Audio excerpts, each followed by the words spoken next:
Shalom. My name is Rabbi Tuvia Teldin. I'm the director for Lubavitch of Long Island. And I want to welcome you again to the Jewish Spotlight.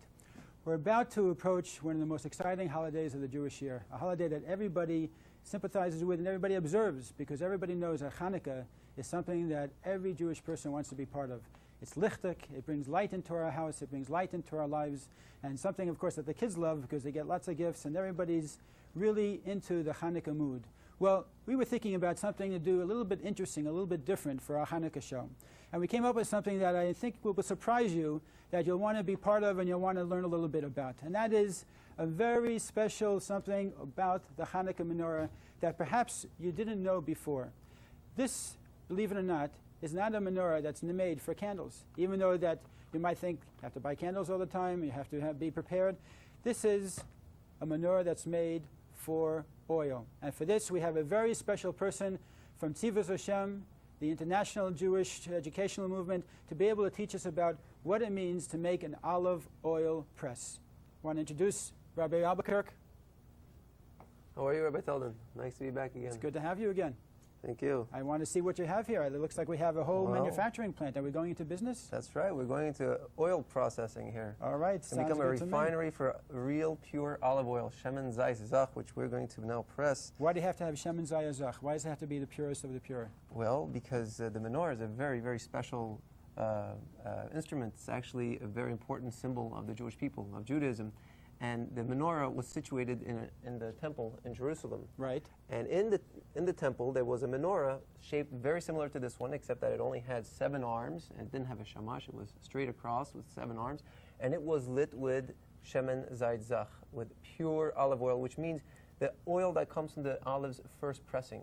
And that oil was used to make a very clear light on all of the 7 branches. On Chanukah, however, as you know, and everybody does, we light 1 light each night, but of 8 candles, in order to commemorate the Chanukah miracle that happened with the lighting of this Shemen Zayit Zach. Why does it have to be pure? Well, like anything else, Judaism expects the best from us. And as there is a cracking process in any refinery of any kind of oil, it's the finest oil that we want, because oil represents wisdom, represents the deepest part of Torah. And this also, it's interesting, I think a lot of people are not aware of it. People know that the story of the destruction of the temple, or what happened, let's say, during the time of the Hashmonaim, that there was only 1 pach shemen, only 1 container of oil, people think, that was found in the whole temple. But that, of course, is not the case. There were many, many containers of oil, but only 1 of pure oil that still had the seal of the Kohen Gadol, of the high priest. And that's why this year we still traditionally use that Shemen Zayit Zach, that very specially refined oil, to be able to use in the menorah. That's right. We're going to talk all about that. All right. Take it away. You don't mind if we bring some kids along? I'd love it. We have some children here in the audience that are going to be very helpful. I don't like to do all the work myself, because basically this is really a children's program, and they're always interested to find out how things are done and how things are made and where they come from. And one of the most fascinating things that I've ever had to go and discover myself was how to make olive oil from a vegetable. An olive. And it's an amazing thing. We're going to use an old-fashioned fruit press, which we have right here. It's going to work as a ratchet. We're also going to use a centrifuge, and we're going to use some pure cotton to make some wicks, as was done in the times in the Beit HaMikdash. And then we're going to light those wicks inside of our menorah here. The most important thing about Hanukkah, it seems, is the miracle of the oil. We always repeat the idea of how the oil lasted for 8 days and so on. But, you know, there's a lot of miracles that have happened with oil. And a lot of things we could talk, but why did the rabbis take so much notice of the oil when at the same time what was really happening that brought about the miracle of the oil was a whole military campaign? Right. The Greeks had come into Israel and decided that the Jews would from now on not be able to observe Judaism. They were intent on destroying Judaism from the ground up, except that they wanted to keep the people around, obviously, to keep them as a faithful citizen to the Greek nation. But it wasn't like that. The Greeks, although they had a huge army, they were overwhelmed by the Maccabees, the Hashmonaim, as you said. And the children had a lot to do with that. Because even though the Greeks said that you're not allowed to teach children Torah, and if a child was caught learning Torah, he would be arrested. Why don't we get some kids up here to do some work? Can we have some of the children come from the audience and help us out, please? we got a lot of work to do, so it'd be good if we can get Come on, kids, come right around over here. we can get you guys to help us out That's while it. we talk about this. Come right around here. They look like they're ready to work hard. We have a lot of olives here that I need you. You guys want to know how to make olive oil? Yeah. You do? Great. So come right over here now. What I'm going to ask you to do is do exactly what the kids in the times of the Maccabees did, the Hashmonaim, which is to pick out olives to prepare for the press so we can squeeze them. Now, I'm going to ask you not to pick the green ones.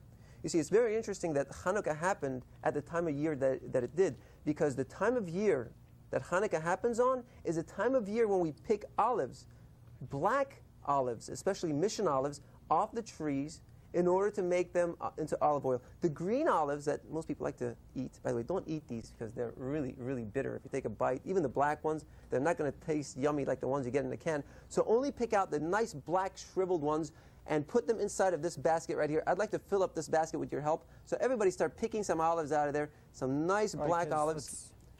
That's get to right. work. Put them right in over here. And if you get your hands a bit dirty, well, that's okay because that's what half the fun is all about. What was happening in the times of the temple is that the Greeks had actually defiled the temple. They'd already been able to walk inside of the temple, having overcome the standing army of the Jews at the time, and they had defiled the temple. And in the temple, there had been put an idol in the place of the menorah, which had been extinguished. There was all kinds of other foreign symbols, and we had a problem that the Jews were just about to give up everything, except that the children didn't quit. The children would go hide out in caves and still continue to study Torah. And what did they do when they didn't have the chance to hide fast enough? They would pull out their dreidels, right, and spin them. And then when somebody asked them, "What are you guys doing with those dreidels? Aren't you learning Torah?" And they'd say, "Oh no, Mr. Greek soldier, we're just playing dreidel." So the kids were very, very instrumental in winning back the Beit HaMikdash, the temple of Jerusalem, back for the Jewish people. At the beginning, the Greeks had said a lot of the mitzvahs that we normally do were not going to be allowed to be done. Do you guys know any of those mitzvahs that they didn't want us to do anymore? One of them was bris milah, right, to have circumcisions, and not to keep kosher, and not to keep Shabbos. That's right. All these things were said to be forbidden. But the Jewish people continued, and when they came to a city called Modi'in, over there they found a man. Here, just get the black ones, that's right. Don't get the green ones in there. In the Modi'in, they found an old man with his sons, the Maccabees, and they would not bow down to the Greek idols under any circumstances. And the Maccabees revolted. When the Greeks brought one Jewish person to come over and sacrifice a pig in front of an altar, in front of an idol in the city of Modi'in, Matityahu, the old man, took a sword from one of the Greeks and started fighting against the Greeks. And eventually his sons, who saw the bravery of their old father, came to his side and went and fought against the Greeks and chased them all out of town. Obviously, we know that didn't make the Greek general very, very happy. So what he did is he sent, you guys listening to this? You guys already know this from your school, right? Hebrew schools and yeshivas, we teach all these things there. And they said that we're getting there. Just a few it's more, almost guys. filled, right? So they said that they were going to fight to the death. And that scared the Greeks a lot. And that was one of the main things that really got the war going. The Jewish people gathered behind the Maccabees, and even though the Jews were very few in number, and the Greeks they weren't just the Greeks, they brought together the Syrians, there were all kinds of mercenary soldiers, there were elephants that could fight and skew people with their tusks. It was an incredible war. But in the end, who won? The Maccabees won, and the Maccabees drove out all the Greeks, and they came to the temple, but there was one problem. As Rabbi Teldon mentioned, the entire temple had been defiled, and there was oil everywhere. As a matter of fact, all the oil had been opened up so that it could have been made impure. That means it was prepared for idol worship, and that could not have been used in the temple. We have enough? Let's see here. Oh, yeah. Let's add a few more, just to add a few more there. Oh, this is really, you guys deserve a real prize for that. So we're going to give you guys some Chanukah gelt, some chocolate coins there. And there you go. Okay. Great. Now stand aside a little bit, and I'm going to ask you guys to do a few more things in a minute. Now, you see this here press. This press is the kind of a press we use for pressing olives nowadays. And you can press other things with it also. Some people use it to press grapes. And we have some little keys here to close up this press. And who can help me do that? Rachel, can you help me do that? Take this pin and put it inside of the press, inside the hole right there. Can you reach it? There you go. Press it down. It's hard. Oh, boy. All right, Esther, why don't you help her a little bit? And let's get this other one also in the bottom. And now that we can close up the press, oh, yeah, this takes hard work because it's got to be tight enough to hold all the olives inside of the press while we... Oh, you okay? Oh, it's really, really tight. You all right? Good. Let's take the bag. We're going to take this whole bag of olives that you guys just prepared. Only black ones, right, everybody? We're going to put it inside of the press. Now, who's the engineer around here? Can you figure out what side of the press this goes into? What's this going to do? This is going to press the olives. It's going to go down on top of the olives so they get squeezed real tight. So this one's going to go in here. And this one's going to go next to it like this. This is an actually very, very old invention, but it's a new press, more or less. Take this block right here, Esther. And David, you take the other one. Now I'm going to position it so that you guys can put the blocks in. You put your block right in there, just like that. Good. And you put yours the same way in here. Good. Now we have two more blocks. Let's have Rachel take one, and one for Mendel. Rachel, put yours right here. Good. There you go. And Mendel? All right. Now that was the easy part. Here comes the hard part. Now in the old days, they didn't do this with this kind of a press. In the days of the Maccabees, they had stones, gigantic rolling stones, or sometimes they would use a large cedar log, which cedar wood is very heavy, especially when you use a whole log, like you have over here. And that was used to squeeze all the baskets of olives inside of a metal vat, and that would then squeeze the olives very, very tight so that we could start getting the olive oil out. Who would like to help me with this? Let's see. You would, and you would. Okay. How about you come around here, Esther? Come right over here like that. And can you reach this pole? Now, take that pole and pull it toward you. Pull it toward you. And now push it. Push it back and forth. There you go. As you go back and forth, Rachel and Mendel, you see how those pins are moving up and down? Keep going, back and forth like this. This ring in the center is going to be turning. A little further. Can you reach a little further? This is like rowing your boat back and forth, back and forth. There we go. Now, Esther, when you get tired, you just tell me, and we'll ask maybe David to come up here and give us a hand with this, because this is going to be awfully difficult to get all the way to the bottom, because we can need thousands of pounds of pressure to go on top of those olives, on top of those pits, to really, really get the olive. Wait a minute. What are we going to get out of these olives? Olive oil or olive juice? Are we really going to get straight olive oil from the olives? No. We're not. You guys have seen this before, I bet. We're really going to get olive juice out of it. What we're going to have to do with the olive juice, though, is separate the olive oil from the olive juice. Now, you guys know what happens when olive juice and olive oil get together, don't you? Yeah, but you're going to tell me that in a second. David, why don't you take over a little bit and see how far you can get with this thing. This is really difficult for a little kid, but maybe you guys can still do it. Oh, look at that. Are you on the rowing team at school? No, you're not? Oh, you can make it all the way across the Hudson in no time. Keep going. Now, you guys watch around the edges of the press. I can see some juice starting to seep out the sides, and I'm sure you can too, Rachel. Can you see some of that juice? Yeah, you can, huh? It's starting to come out. Now, Rachel, you know what I need you to do? You hold on to this cup and put it right there just under the spout so that when the juice starts coming out, you're going to start catching it. Getting tired there, David? No, you're not. Good. Keep going because soon we're going to have a lot of olive oil. The idea was, though, in those days of the Maccabees, why did they have to bother making new oil? Since we just said there was so much olive oil left in the temple, why did they need to make more? Well, actually some people said, let's use the oil that the Greeks left behind. Somebody said, wait a minute. The Greeks took away everything, even the menorah. Why should we go and use their oil? Why did they leave it behind? They didn't forget it. They must have left it here for a reason. And the reason is because the Greeks wanted that the Jews should light the menorah with that defiled, that impure olive oil. So the Jews had to do what?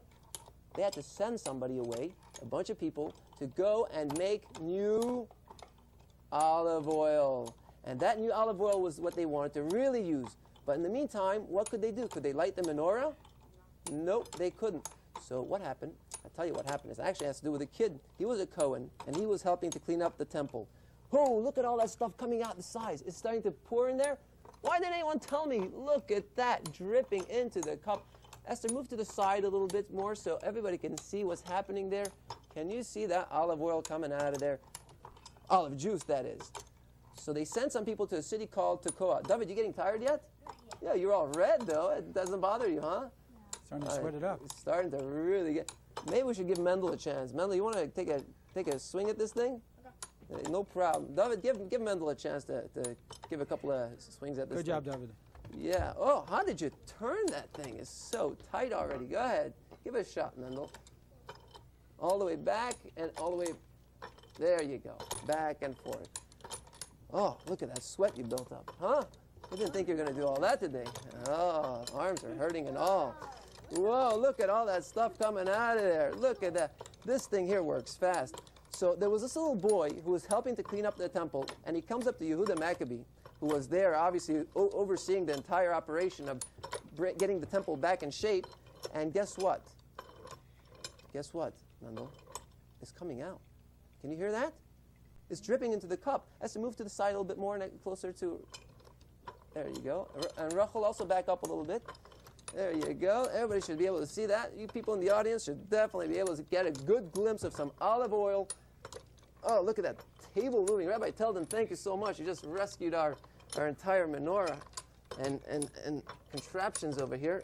Oh, Mendel, look at that stuff coming out of it. Purple, yellow, black, olive juice, olive oil, all mixed up together. Wow. Okay, let's stop right there. Mendel and David, could you unscrew those two clamps we have down there? We have two clamps in the front of this table. If you can help us out, come to the front of the table there and unscrew those two clamps. Can you do that? Just right over here. Right in front. There you go. Take that one off and take the other one off. There you go. So what I'm going to do now, Rachel, be careful. I'm going to tilt this entire press, and it's going to come way forward. Are you ready? Rachel, be careful. Rachel, you're going to hold on to that, and if it gets on your clothes, well, No, Mom hopefully will not mind so much. You getting it there? I got it. Oh, you got it on your clothes. Are you getting the... I think it's Wait a minute. Let's get some help over here. And we're going to take them out, and I'm going to tilt this press real tight. Yeah, it was very tight. You're right. Hopefully you won't. And you ready? Okay, Rachel, be careful. Keep it under Set. there. That's it. Rachel, Watch there what it comes. you're doing. It's going to There it start comes. pouring out now. And it's pouring out. That's it. Can you see that olive oil pouring out of there? Okay, hold it in position. It's That's coming, it. Good coming, job. coming. There you go. Let's get as much of it as we can. And all that olive Watch it, oil boys. Move aside. and olive juice is what we need. Whoa, it's getting heavy. Really heavy, huh? Use two hands. I'm using one hand. One hand is good enough for you? Yeah. Okay. Alrighty, let me have your cup there. And I'm going to just take everything out of there. And keep holding it there. Keep holding it there. Just put it so that it stays by itself. Okay? Just put it right there. And it'll stay right by itself. Good. Whew. Good job. Was Rachel. that hard? That was great. You kids You were guys great. did a great job. Yeah. We got more work to do. Now, this here cup is very unusual. You see it's a funny looking cup. Is it a funny looking cup? It is, isn't it? Where is the spout coming from? Spout's coming from the bottom instead of from the top. Usually a cup with a spout has a spout right at the top so you can pour. Well, the reason for that is because, as I was telling you before, the olive oil is mixed with olive juice. What part of the olive juice do we want? The oil, the olive oil. And the olive oil sinks to the bottom, right? Yeah. Yeah, sure it does. Olive oil does what? Floats to the top. Floats to the top. And so what I want to do is I'm going to pour out most of the stuff that is not olive oil. I'm going to pour out from the bottom. And what do I have at the bottom? The juice, olive juice. So I'm pouring out the olive juice. I'm going to catch most of the stuff on the surface, which is the olive oil. And once I get rid of most of it, I'm going to use 6 little test tubes to fill up with olive juice and oil. Right? So I'm going to give each of you guys a test tube and hold on to a few. I have one for you, one for you, one for you, one for Rabbi Teldon. Oh, thank you. Sure. And one for Rachel. Now, each one will have to have a number. Each test tube has to have a number because I want you guys to guess. Which test tube will have the most oil? Number 1, or number 2, or number 3, or number 4, number 5, or number 6. So, we have enough here for 6 of them? Here we go. Rabbi Teldon, let's have you as number 1. Rabbi Teldon is definitely number 1 in Long Island and probably in many places in the country. And we're going to put that into test tube slot number 1 right over here. Do we need to close it? And not Not yet? eventually. Okay. Once we get enough olive juice into these test tubes, you're number 2. Number 2 is filling up. There you go. Put yours into slot number 2. Mendel, Come on over. you're going to have some more olive Maybe number juice 2 in your cup, Just in your over there. test tube. You guys ever do science class? Come around. Yeah? You've seen what test tubes look like, and you know that if you drop them, what'll happen? They'll break into smithereens, and you don't want that to happen. And let's pour that into there. There you go. Make sure you put yours into number 5, and you're going to be number 6. Test tube 5, number right over 6. There we go. And you go ahead and pour yours. Don't pour it, rather. Come Place in. it into test tube Come number 1. there. And who has number 4? Number 4 is also in there. There you go, Rachel. Good job. Okay. Alrighty. Oh, we got him a little. Oh, wait, we're missing a test tube here. How could that be? One more test tube here. Okay, guys, let's stand over here. Okay. We need some more juice. Rachel, you left that cup there? Good. Let's get some more juice in here. Why do you guys Perfect. think You did a good job. that we're going to have... Well, let's hear. What test tube do you think we're going to have the most juice in? Mendel. Not sure. You're not sure. What do you think, David? 3. 3. What do you think, Esther? Not sure either. How about you, Rachel? Rachel says 6. Okay, Rachel, we'll see if you're right. Flip that switch right over here. Can you see that switch under there? Flip it, and when I tell you, you'll also switch it off. Go ahead. Good. Now the centrifuge is going to start spinning around, and what happens when the centrifuge spins around is all the test tubes are going to start moving sort of at an angle, and then all the juice, which is heavier than the oil, is going to go to the bottom, and the oil is going to stay on the surface. And we're going to see how much oil there is on the surface of each of the test tubes. Now, what happened on Chanukah is this little boy who was helping Yehuda Maccabee clean up the temple with all the other Maccabees, looks around, and he sees there's no pure oil. No pure oil anywhere. So he starts looking around. And in the temple, there was a place where the altar was. And by the altar, there was a hole. He said, I wonder if I should go in there and clean up too. So somebody says, well, you're the only one who can fit to go in there. So they sent him down there with a rope, and he climbed down. He started scraping the whole place out, cleaning up real good. And guess what he found in one of those little crevices? A jug of oil.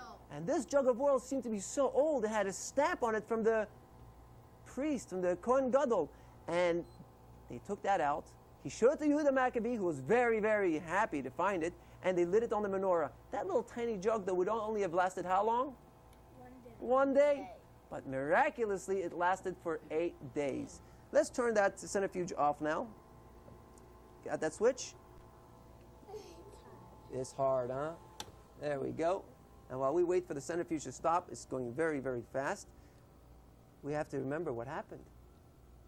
Everybody saw that the menorah lit for 5, for 6, for 7, for 8 days. Until now, everybody had thought that the war that the Maccabees won was only because the Maccabees were very smart and very clever and very strong, even though they were very few. They didn't think that maybe Hashem, God, had done a miracle. But when they saw that the menorah stayed lit for 8 days, miraculously, everybody knew that no, this wasn't just because the Maccabees were tough. It was because the Maccabees were helped by Hashem, by God. That's right. And that's why we have the miracle of Chanukah. Okay, now the test tubes are stopping. Let's see which of these test tubes have oil in them. Here's one test tube. It's got a tiny drop. You know what? While we're taking the test tubes out, let's show everybody how to make a wick. Mendel, take a little bit of cotton and show everyone how to make a wick. Hold the test tube a second. We make a wick by taking pure cotton. Don't use any synthetic stuff. and put it in the palm of your hand, which is kind of messy by now, and roll it into a wick. Let me see you do that, Mendel. There you go. That's it. Go on. And we're going to put these inside of the menorah. Okay, let's make and some see if we wicks. can light them. Let's make a couple of wicks here. There you go. There you go. And in the meantime, I want to start pouring some of this oil. I'll take this. Let me You see your make a test wick. tube. Look at that. In this test tube, we have a little bit of oil, and we're going to pour that into the first candle. There you go. And let's put these aside so you guys can have a look at them again later. make a And wick. let's have another test tube. This test tube here is going to have a little bit more oil. Guys, look at this. We're getting some real olive oil out of these olives. And number 3, whoa! Look at this olive oil. How much we got out of this one. This must have been number 6. That's right. Rachel was right. Test tube number 6 had the most olive oil in it. Let's fill up the candles. And you guys know how to light the menorah, right? Yeah. From which side to which side? From right to left or left to right? Left to right. Uh-huh. Let's fill it up. Look at all that olive oil. You think we'll have enough olive oil to light all the candles? Let's see here. Here we go. Who has got the guts to light this menorah now? Okay, let's get it going. Okay, Mendel, Great. you helped us out. Let's assume it was the 8th night of Chanukah. From where are we going to start lighting? From right there. So let's dip it in the oil, and let's see if it lights. Wait, what bracha do we make? Baruch Ata Adonai Eloheinu Melech HaOlam Asher Kidishanu B'mitzvotav V'tzivanu Lahadlik Ner Shel Chanukah. Let's see if it lights. Okay, let's start lighting. There's also There a we second go. bracha. Baruch Ata Adonai Eloheinu Melech HaOlam She'asa Nisim La'avoteinu Bayamim Hahem Bizman Hazeh. I told you, Rabbi Teldon, we could do it.